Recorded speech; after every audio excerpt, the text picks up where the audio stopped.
नमस्कार। कभी सोचा है कि शक्ति यानी पावर का असली खेल चलता कैसे है? चलिए, आज हम एक ऐसे अनोखे फ्रेमवर्क को समझते हैं जो इतिहास से लेकर आज तक के पावर डायनामिक्स को एक बिल्कुल ही नए नजरिए से हमारे सामने रखता है। तो इस पूरे विश्लेषण की शुरुआत होती है एक बहुत ही अजीब सी पहेली से। कोई उस चीज पर ही हमला क्यों करेगा, उसका अपमान क्यों करेगा, जिस पर वो जीने के लिए पूरी तरह से निर्भर है? मतलब ये कैसा विरोधाभास है? तो इस पहेली को सुलझाने के लिए ये विश्लेषण समाज को मोटे तौर पर दो ग्रुप्स में बांटता है। एक तरफ है छोटा सा 10% का शिकारी सिंडिकेट, जिसका काम सिर्फ मैनेजमेंट और कंट्रोल करना है, और दूसरी तरफ है एक बहुत बड़ा 90% का रक्षक समाज, जो असल में हर चीज बनाता है, पैदा करता है और रचता है। अब इस मॉडल का एक सबसे बड़ा मनोवैज्ञानिक हथियार है प्रक्षेपण। इसका सीधा सा मतलब है अपनी खुद की कमियों या गलतियों को दूसरों पे डाल देना। यानी ये जो 10% वाला ग्रुप है, वो अपना कंट्रोल बनाए रखने के लिए अपनी ही सारी दिक्कतें 90% वाले ग्रुप के मत्थे मर देता है। तो सवाल ये है कि ये सब असल में होता कैसे है? इसे समझने के लिए लेखक हमें हजारों साल पीछे ले जाते हैं, एक बहुत ही गहरे प्राचीन उदाहरण की तरफ।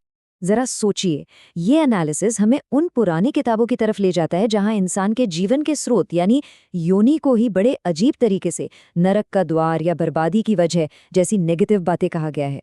लेखक के अनुसार ये कोई इत्तेफाक नहीं था, ये एक सोची समझी साइकोलॉजिकल स्ट्रैटेजी थी। इसका मकसद था रक्षक समाज की जो बनाने की ताकत है उसे ही अपवित्र बता दो, उसे दिमागी तौर पर दबा दो, ताकि सिंडिकेट हमेशा खुद को एक पवित्र मैनेजर के तौर पर दिखा सके। और यहाँ से ये विश्लेषण वाकई दिलचस्प हो जाता है। पता है कैसे? ये इसी पुराने पैटर्न को उठाकर सीधा आज की दुनिया में 21वीं सदी में ले आता है। ये स्रोत आधुनिक राजनीति से एक सीधी लाइन खींचता है, खासकर जब विकसित देश विकासशील देशों से आने वाले अप्रवासियों के बारे में अपमानजनक टिप्पणियां करते हैं, जैसे डोनाल्ड ट्रंप की वो बदनाम टिप्पणी। और देखिए, यहाँ भी बिल्कुल वही पुराना पैटर्न दोहराया जा रहा है।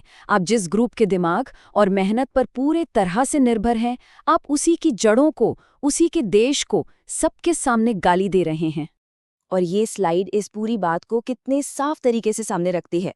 मनोवैज्ञानिक सॉफ्टवेयर एकदम वही है, बस उसका वर्जन नया है और इस बार टारगेट कोई और है। और बात सिर्फ यही नहीं रुकती। लेखक इस कॉन्सेप्ट को अंतर्राष्ट्रीय कूटनीति यानी इंटरनेशनल डिप्लोमेसी पर भी लागू करते हैं, और इसके लिए एक बहुत ही पावरफुल इंडियन मेटाफर का इस्तेमाल करते हैं। इसे नाम दिया गया है करवा चौथ डिप्लोमेसी।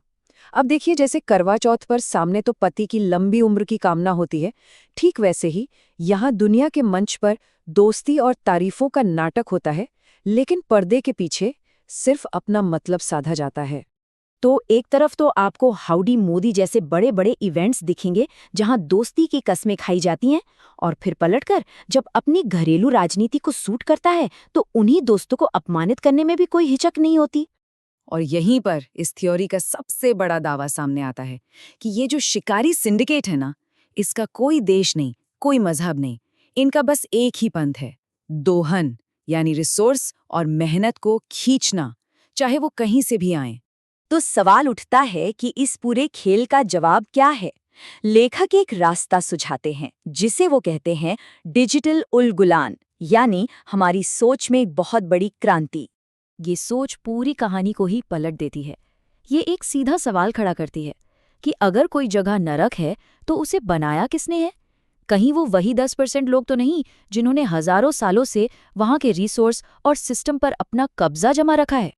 और इसी उलगुलान का असली मतलब है खुद को पहचानना। ये 90% रक्षक समाज के लिए एक एहसास है कि हम नरक नहीं, हम तो सृजन का स्रोत हैं। ये जो गाली हमें दी जाती है वो असल में सिंडिकेट की कमजोरी और हम पर उसकी निर्भरता का सबसे बड़ा सबूत है, और हम उनके बनाए हुए नरक के अंदर भी अपनी मेहनत से स्वर्ग पैदा करते हैं। ये जो पूरा विश्लेषण है, ये बस कुछ विचारों का हिस्सा नहीं है। ये लेखक कर्मा नायक के एक बहुत बड़े काम का हिस्सा है, जिसे उन्होंने अपनी 17 क्रांतिकारी किताबों में विस्तार से समझाया है। अगर ये बातें आपके मन में उतर रही हैं और आप इन्हें और गहराई से समझना चाहते हैं, तो लेखक की किताबें और रिसर्च ऑनलाइन मौजूद है। आप उन्हें Amazon ऑथर स्टोर पर या फिर उलगुलान रिसर्च स्टोर पर आसानी से ढूंढ सकते हैं।